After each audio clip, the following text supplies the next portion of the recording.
I'm waiting for.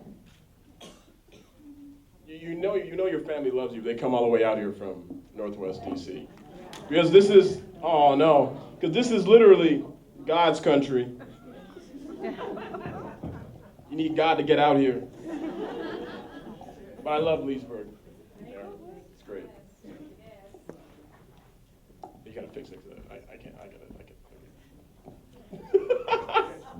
Okay, cool.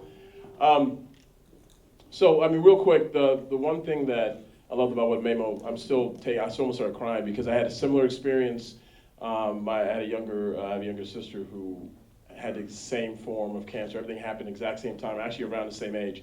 And that's one of the things that actually changed my life, the way I saw the world. I was talking earlier when I first got here. This actually is completely sidetracked from my thing, but when I first got here, I was talking about how when I turned about 31, 32 years old, I realized, I understood the importance of mortality and how we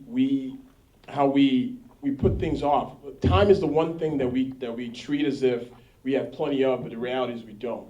It's the one thing that you know that you can go at any time. I mean, Paul Walker is an example. I mean, you think that, I mean, he never thought that, he thought he was going to come back. He thought he was going to go home and see his family. He didn't know he was going to get into that car and crash and die. So ever since that happened, my whole thing became about empowerment and empowering people to do things. There's so many people out there who have great ideas about starting businesses and starting new lives, but they feel they fall into the trap of what they think they should be doing and what's right, but the reality is it's not about that. I'm here today to talk to you about taking your place in not only this economy, but your economy. And the world has changed. We're no longer talking a situation where you work at, say, GM or some big plant, and you get your hard hat and you come to work with your pail and you work there for 45 years. Then they give you a gold watch, and then you go home and then you play golf maybe once a month and you die. The reality is the world has changed. And I want to talk a little bit more about, how do I change this?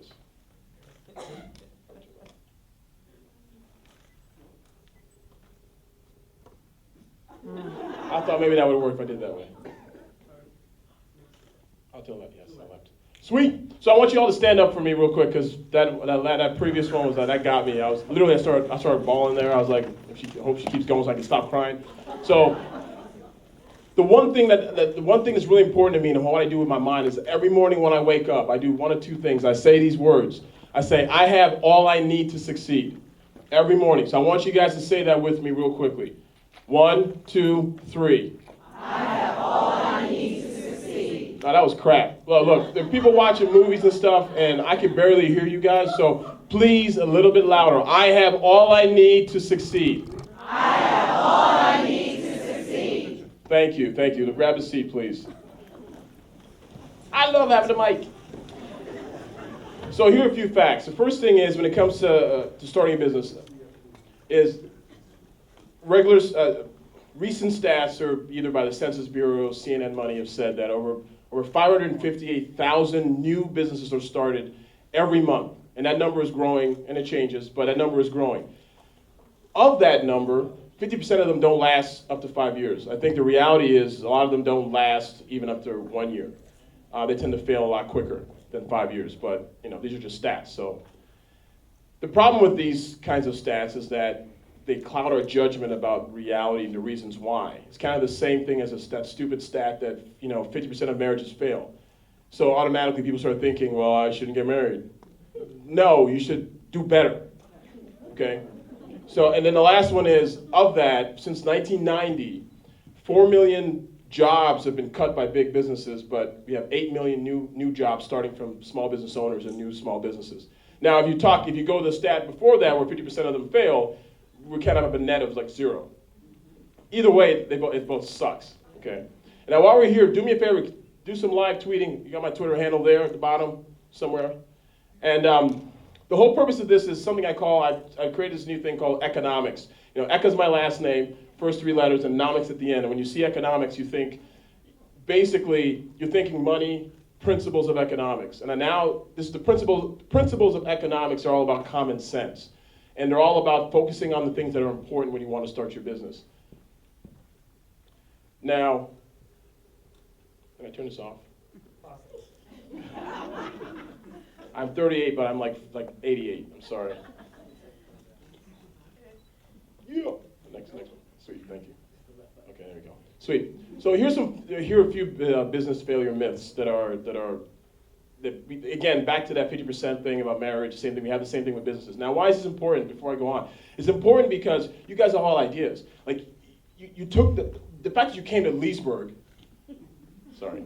The fact that you came to Leesburg, the fact that you're here means you care. It means that you have an idea in your heart. You want to learn from different people. You're taking the chance. There are people sitting at home watching Wheel of Fortune right now, right? And they say, what if? And maybe next week, maybe next year, and maybe next month. But you took the time and the effort to be around people that matter, to come here and listen to people. I'm here, I'm learning as well. I mean, I was just crying 10 minutes ago.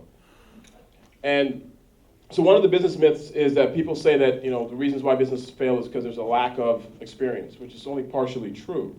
I mean, entrepreneurship is something that's achieved and accomplished by doing. You can't learn your way to success. You have to actually do things that work and maybe don't work and maybe fail. Maybe they kind of work. Maybe you back into it and you guess. But you got to do something about it. So the lack of experience thing, I mean, you hear that and you start, oh yeah, I don't have experience, so I'm not going to do anything. It's crap. The next is insufficient capital. So this is something where people say, well, the reason my small business has failed because I didn't have enough capital, which is a fancier way of saying I didn't have any money. Now, that is partially true. The reality is you didn't sell enough products quick enough to make enough money to be self-sustaining. The whole idea of a business is self-sustaining activity. Otherwise, you're at a charity minus the 501c3 protection. And then after a while, IRS comes and says you're not really a business anyways, and then they tax you for the stuff you took earlier as a deduction. So the reality is insufficient capital means nothing. The reason why I pointed it out is important because what people start doing is they start thinking about, I have to write a business plan. That's what I need to do. And I write a business plan. I'm going to hire some joker to write a business plan for me, and I'm going to pay him or her $2,000, $3,000, $4,000. Maybe I'll do it myself. I'll buy some business plan software. And what they end up doing after that is they waste their time looking for loans and investors. The reality is no one's lending you money. I guarantee you that. You guys are all nice people. You have great credit. Not the point. Banks aren't in the business of really lending money to people who need it. They lend money to people who have money.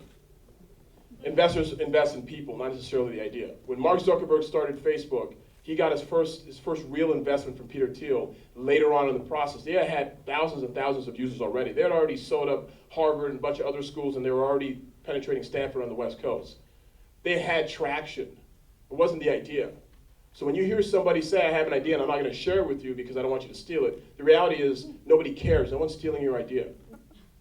No one's going to steal your idea. The whole goal, the whole secret sauce is execution. And we have a bunch of other speakers here who done great jobs of that.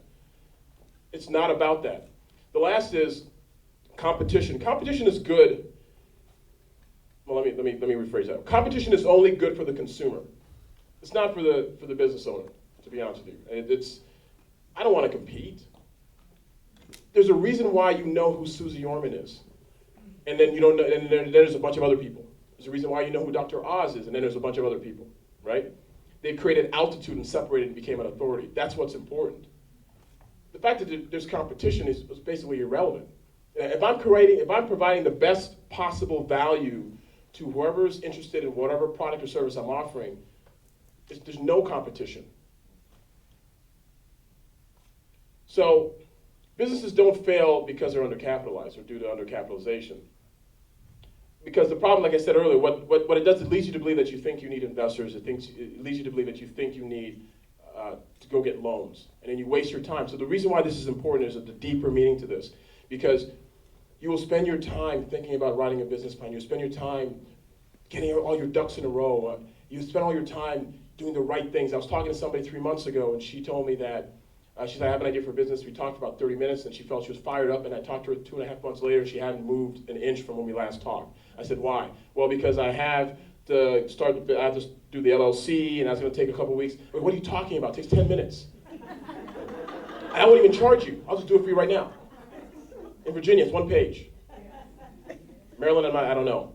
One page. Okay. I mean, it's Maryland. So my point is we create these psychological barriers in front of us. And if we do this with life, we know the answers to most things. We know the reality of most things. We know what to do to be successful, to be happy. We know that, but change is hard. The idea of change is hard. So the more important thing to do, the better stance to take is to focus on the things that increase the likelihood of you actually doing something and being successful, rather than focusing on the laundry list of crap that you really don't need. And I'm here to tell you that a lot of it is just, it's garbage. So a more realistic alternative is get your first customer. How many stories have you heard from people who said, I started a business and I didn't even have an LLC, I didn't even know what the heck that was, but I sold a bunch of napkins, I sold a bunch of aprons to somebody. And after that, then I realized, oh, I need an LLC, I need a business, I need this, I need that, and they figured it out as they went along. That happens all the time, more often than not. Like, I'm not telling you start something and don't protect, but if that's what's impeding you from actually moving forward, then just go get your first customer and repeat the process. Get your second customer, get your third customer. Just keep going. Because that does a multitude of things, but more importantly, it gives you the confidence that you need in order to keep going. It's basically like your life's resume. When you go for a job interview and you see on your resume, it says you've done this, this, this, and this. Why do you think you've done that? Because you spent years doing those things. So when you go into that next role, you're comfortable. That's the whole thing about changing your habits and change, is creating things that will make it easier for you to be comfortable in that space. And the more you start doing entrepreneurial activities, the more likely you'll be able to continue doing it. Now, don't get me wrong, I'm not saying you're going to be right. You may make a bunch of mistakes. You make catastrophic mistakes. But I'll address one of the things later as to what you can do to mitigate that. Focus on the customer. This is one big thing I want to say is, I noticed I gave a talk in New York about a month and a half ago to a women's group, very similar basically about my book. And one of the things I focused on that people got stuck on was the concept that price. To me, I believe price is a myth. We focus on price too much. We think automatically that price is important. We automatically think that people want lower prices. I got a 2-minute signal. We want lower prices, but the reality is price is actually a myth. If you provide extreme value to your customer, extreme value to people who are interested in what you're serving, what you're providing them, chances are they don't care about price. The idea is, if you own a restaurant and the pipes burst and you call ServPro, you know that ServPro says like it never even happened. And they're telling you it's going to cost you $5,000 to cut off the water and then clean everything up for you, so when you go there the next morning, you can start off from scratch. Are you going to haggle over price? You're not. Because to you, it's more important that you get your business off the ground and keep making money. That $5,000 pales in comparison to the pain you're going to feel of going through all this yourself. So again, price is a myth. Focus on bringing value to your customers is one of the things I always say. Now, the whole point of me being up here is, how do I take my place, or how do you take your place in this economy and your economy? Now, the biggest thing I say is fall in love with an idea, fall in love with a problem that you want to solve. Do not fall in love with an idea. I meet so many people who always tell me, I have a great idea, and the reason why it's going to work is because no one else is doing it. That is also a myth. Nobody cares. There's a reason why no one else is doing it. No one else is doing it because no one wants to do it. There are plenty of people with more money and more time, and more experiences, more friends, and more mentors than you. They're not doing it because they don't think it's a good idea. So why focus on it? I'd rather find somebody who has a problem that needs to be solved. If I know there's a community that needs their garbage picked up and no one else is doing it, that's a different story. Then yes, maybe I'll do it. I'll charge them a boatload of money. I'll even maybe do it here in Leesburg. Sorry. All right, I'm almost done. Now, the last thing I'll say is the biggest thing I think is important now. How do you get through this? How do you do this? The things that worked for me were mentors. I wrote a book that comes out in February. One of the things that people don't realize is I spent almost 2 years getting a book deal, getting bunches of no's. I had over maybe 150 people tell me no. And I had another 50 people tell me, actually they didn't even respond. And there was a time where I was about to quit this whole book idea thing. And I was talking to a very good friend of mine, 2 good friends of mine, Matt Paxton, who's a cleaning consultant on the TV show Hoarders and A&E. And the other good friend of mine is Paul Carrick Brunson, who has a show on OWN, and he also is a matchmaker, the modern day Hitch. I would talk to these 2 guys regularly, once a month each. They're the ones who talked me off the ledge multitude of times. That's why the mentors work. Mentors for me help not only the ideas of what I need to work on, but more importantly, the bigger thing that mattered to me is, when I was about to quit. You need to get the people who are losers out of your life. It can be your family, it can be your best. You need to get the losers out of your life. It can be your family, it can be your friends, it can be somebody you've known for 30 years. It doesn't matter. Your dreams aren't their dreams and vice versa. If I want to start a business selling underwear, I'm not going to talk to Donald Trump. He knows real estate. So you have to know a little bit more about what you have to be more confident in what you're doing and meet people who are doing what you want so that you can get the information that you need and to walk you off the cliff when you want to jump off. That's why mentors are important. Get rid of the people who are telling you crap like money won't make you happy. They don't have any money. I know people with money. They never said that to me ever in my life. I've had lunch, dinners with them, been in their houses, big ass houses, everything's great. They never told me money won't make you happy. They're smiling every single day. Why get up and go to work? Mentors will be there for me when you go through the difficult times. The last thing I'll say, and I'm gonna leave you, I know I went a little bit over, I apologize, but this is like something I'm really passionate about. Again, these are the principles of economics. And is turn your business into a mission. Now, part of that is a concept of burnout, is a concept of why do you get up in the morning, your why, what's your why? It's not, I want to make money, that's not a why.